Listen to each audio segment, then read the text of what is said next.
ಸುಳ್ಳಿನ ಮೂಲಕ ಮತ ಪಡೆಯಲು ಕಾಂಗ್ರೆಸ್ ಯತ್ನ, ಬಿಜೆಪಿ ಮುಖಂಡರೂ ಆದ ಮಾಜಿ ಶಾಸಕ ಪ್ರಕಾಶ್ ಖಂಡ್ರೆ ಆರೋಪ. ಬಾಲ್ಕಿ ಬೀದರ್ ಲೋಕಸಭಾ ಕ್ಷೇತ್ರದ ಬಿಜೆಪಿ ಅಭ್ಯರ್ಥಿ, ಕೇಂದ್ರದ ರಾಜ್ಯ ಸಚಿವ ಭಗವಂತ ಖೂಬಾ ಹಿಂದಿನ ಎಲ್ಲ ಲೋಕಸಭಾ ಸದಸ್ಯರಿಗಿಂತ 4 ಪಟ್ಟು ಹೆಚ್ಚು ಕೆಲಸ ಮಾಡಿದ್ದಾರೆ.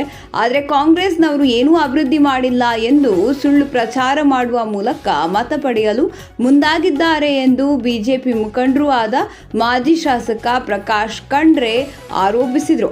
ಇಲ್ಲಿಯ ಗುರುಪ್ರಸನ್ನ ಕಾಲೇಜಿನಲ್ಲಿ ಬುಧವಾರ ನಡೆದ ಸುದ್ದಿಗೋಷ್ಠಿಯಲ್ಲಿ ಮಾತನಾಡಿದ ಅವರು, ಈ ಬಾರಿಯೂ ಭಗವಂತ ಖೂಬಾ ಗೆದ್ರೆ ಕೇಂದ್ರ ಸರ್ಕಾರದಲ್ಲಿ ಕ್ಯಾಬಿನೆಟ್ ದರ್ಜೆಯ ಸಚಿವರಾಗಬಹುದು. ಜಿಲ್ಲೆಯ ಜನರು ಈ ಅವಕಾಶವನ್ನು ಕಳೆದುಕೊಳ್ಳಬಾರದು ಎಂದು ಹೇಳಿದರು.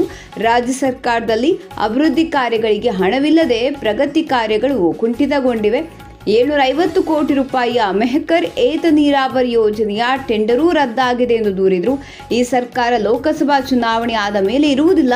ಸ್ವತಃ ಕಾಂಗ್ರೆಸ್ ಶಾಸಕರೇ ಸರ್ಕಾರ ಬೀಳುವುದಕ್ಕೆ ಎದುರು ನೋಡುತ್ತಿದ್ದಾರೆ. ಸಚಿವ ಈಶ್ವರ್ ಖಂಡ್ರೆ ಅವರ ಸುಳ್ಳು ಆಶ್ವಾಸನೆ ಲೋಕಸಭಾ ಚುನಾವಣೆವರೆಗೆ ಮಾತ್ರ ನಡೆಯಲಿವೆ. ಬಾಲ್ಕಿ ಕ್ಷೇತ್ರದಲ್ಲಿ ಕಳೆದ ಸಲ 13,000 ಮತಗಳ ಲೀಡ್ ನೀಡಲಾಗಿತ್ತು. ಈ ಬಾರಿ 26,000 ವೋಟುಗಳ ಲೀಡ್ ದೊರಕುತ್ತದೆ ಎಂದು ಭರವಸೆ ವ್ಯಕ್ತಪಡಿಸಿದರು. ಬೀದರ್ ಲೋಕಸಭಾ ಕ್ಷೇತ್ರದ ಬಿಜೆಪಿ ಅಭ್ಯರ್ಥಿಯಾಗಿ ಹ್ಯಾಟ್ರಿಕ್ ಗೆಲುವಿನ ನಿರೀಕ್ಷೆಯೊಂದಿಗೆ ಭಗವಂತ ಖೂಬಾ ಅವರು ಗುರುವಾರ ನಾಮಪತ್ರ ಸಲ್ಲಿಸುತ್ತಿದ್ದು, ತಾಲೂಕಿನ ಬಿಜೆಪಿ ಕಾರ್ಯಕರ್ತರು, ಅಭಿಮಾನಿಗಳು ಹೆಚ್ಚಿನ ಸಂಖ್ಯೆಯಲ್ಲಿ ಭಾಗವಹಿಸಬೇಕೆಂದು ಮನವಿ ಮಾಡಿದರು. ನಾರಂಜ ಸಹಕಾರ ಸಕ್ಕರೆ ಕಾರ್ಖಾನೆ ಅಧ್ಯಕ್ಷ ಡಿಕೆ ಸಿದ್ದರಾಮ ಮಾತನಾಡಿ, ಬಾಲ್ಕಿ ಕ್ಷೇತ್ರಕ್ಕೆ ಸಚಿವ ಈಶ್ವರ್ ಖಂಡ್ರೆ ಅವರ ವಿಶೇಷ ಕೊಡುಗೆ ಏನು ಎಂಬುದನ್ನು ತೋರಿಸಬೇಕು. ಈ ವಿಷಯ ಸಂಬಂಧ ಗಾಂಧಿ ವೃತ್ತದಲ್ಲಿ ಚರ್ಚೆಗೆ ಸಿದ್ಧ ಎಂದು ಹೇಳಿದರು. ಸಚಿವ ಖಂಡ್ರೆ ಪರಿವಾರದ ಎಲ್ಲರೂ ಅಧಿಕಾರದಲ್ಲಿ ಇರಬೇಕು ಎಂದರೆ ನಾವೆಲ್ಲರೂ ಗುಲಾಮರಾಗಬೇಕೆ ಎಂದು ಪ್ರಶ್ನಿಸಿದರು. ಭಗವಂತ ಖೂಬಾ ಅವರ ವ್ಯಕ್ತಿತ್ವ ಮುಂದೆ ಸಾಗರ ಖಂಡ್ರೆ ಲೆಕ್ಕಕ್ಕಿಲ್ಲ. ಹಣವಿದೆಂದು ಪ್ರಜಾಸತ್ತಾತ್ಮಕ ವ್ಯವಸ್ಥೆಯನ್ನು ಹಾಸ್ಯಕ್ಕೆ ಗುರಿ ಮಾಡುತ್ತಿದ್ದಾರೆ ಎಂದು ಆಕ್ರೋಶ ವ್ಯಕ್ತಪಡಿಸಿದರು. ಎಲ್ಲೆಡೆ ಭಗವಂತ ಖೂಬಾ ಪರ ಅಲೆ ಇದೆ, ಹಾಗಾಗಿ ಕಾಂಗ್ರೆಸ್ಗೆ ಮತ ಹಾಕಿದ್ರೆ ವ್ಯರ್ಥ ಆಗಲಿದೆ. ಮತದಾರರು ಯೋಚಿಸಿ ತಮ್ಮ ಮತವನ್ನು ಬಿಜೆಪಿಗೆ ನೀಡಿದರೆ ಮತ್ತಷ್ಟು ಶಕ್ತಿ ಬರಲಿದೆ ಎಂದು ತಿಳಿಸಿದರು. ಜೆಡಿಎಸ್ ರಾಜ್ಯ ಪ್ರಧಾನ ಕಾರ್ಯದರ್ಶಿ ಸಿದ್ದರಾಮಪ್ಪ ವಂಕೆ ಮಾತನಾಡಿ, ದೇಶದ ಹಿತಕ್ಕಾಗಿ ಪ್ರಧಾನಿ ಮೋದಿ ಮತ್ತು ಜೆಡಿಎಸ್ ರಾಷ್ಟ್ರೀಯ ಅಧ್ಯಕ್ಷ ಎಚ್ ಡಿ ದೇವೇಗೌಡರು ಮೈತ್ರಿ ಮಾಡಿಕೊಂಡಿದ್ದಾರೆ. ಹೀಗಾಗಿ ಜಿಲ್ಲೆಯಿಂದ ಬಿಜೆಪಿ ಅಭ್ಯರ್ಥಿ ಖೂಬಾ ಅವರನ್ನು ಗೆಲ್ಲಿಸುವ ಹೊಣೆಗಾರಿಕೆ ಬಿಜೆಪಿ ಜೆಡಿಎಸ್ ಕಾರ್ಯಕರ್ತರ ಮೇಲಿದೆ ಎಂದು ತಿಳಿಸಿದರು. ಬಿಜೆಪಿ ಮಾಜಿ ಜಿಲ್ಲಾಧ್ಯಕ್ಷ ಶಿವರಾಜ್ ಗಂದಗೆ, ಬಿಜೆಪಿ ಜಿಲ್ಲಾ ಸಂಘಟನಾ ಕಾರ್ಯದರ್ಶಿ ಸುಧೀರ್ ಕಾಡಾದಿ, ಪ್ರಧಾನ ಕಾರ್ಯದರ್ಶಿ ಸುರೇಶ್ ಬಿರಾದಾರ, ತಾಲೂಕು ಅಧ್ಯಕ್ಷ ವೀರಣ್ಣ ಕಾರಬಾರಿ, ಮಾಜಿ ಅಧ್ಯಕ್ಷ ಗೋವಿಂದರಾವ್ ಬಿರಾದಾರ, ತಾಲೂಕು ಜೆಡಿಎಸ್ ಅಧ್ಯಕ್ಷ ಮಲ್ಲಿಕಾರ್ಜುನ್ ನೇಳಗೆ, ಪ್ರಮುಖರಾದ ಡಿಗಂಬರ್ ರಾವ್ ಮಾನಕಾರಿ, ಅನಿಲ್ ಭೂಸಾರೆ, ಜಗನ್ನಾಥ್ ಬಿರಾದಾರ ಸೇರಿದಂತೆ ಹಲವರಿದ್ದರು. ಸುಪ್ರಭಾತ ನ್ಯೂಸ್, ಬಾಲ್ಕಿ.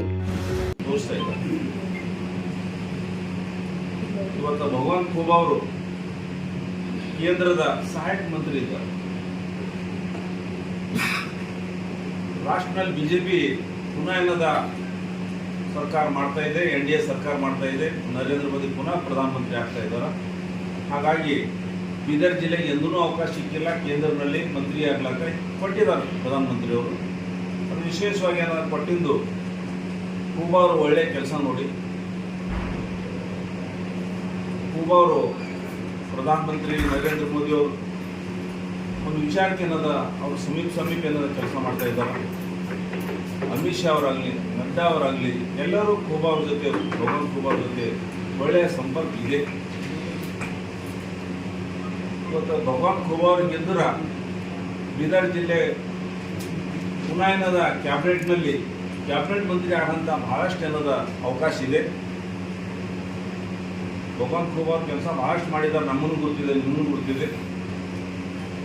ನಾವು ಬೀದರ್ ಜಿಲ್ಲೆಯವರು ಇಂಥ ಅವಕಾಶ ಬಿಡಬಾರ್ದು, ಇಂಥ ಅವಕಾಶ ಕಳ್ಕೋಬಾರ್ದು. ಹೆಚ್ಚಿನ ಏನದ ಇವತ್ತು ಮತದಿಂದ ಖೂಬಾ ಅವ್ರಿಗೆ ಗೆಲ್ಲಿಸಬೇಕಾಗಿದೆ.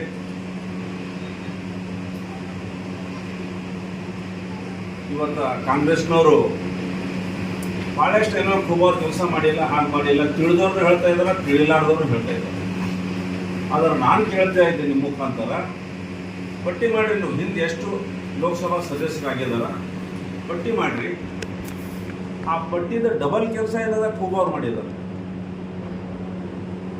ಆ ಪಟ್ಟಿದ 4 ಪಟ್ಟಿದ ಕೂಗೋರು ಕೆಲಸ ಮಾಡಿದ್ದಾರೆ. ಅದು ಬರೀ ಎಲೆಕ್ಷನ್ ಬಂದಾಗ ಸುಳ್ಳು ಮಾತಾಡಿ ಅವ್ರು ಏನೂ ಕೆಲಸ ಮಾಡಿಲ್ಲ. 10 ವರ್ಷದಲ್ಲಿ ನರೇಂದ್ರ ಮೋದಿಯವರು ಪೂರಾ ದೇಶಕ್ಕೆ ಏನದ ಒಂದು ಶಕ್ತಿಶಾಲಿ ಬಲಿಷ್ಠ ರಾಷ್ಟ್ರ ಏನದ ಮಾಡೋದ್ರಲ್ಲಿ ಯಶಸ್ವಿ ಆಗಿದ್ರೆ ಅದಕ್ಕೆ ನಮ್ಮ ದೇಶದ ಮತದಾರರು ಆಶೀರ್ವಾದದಿಂದ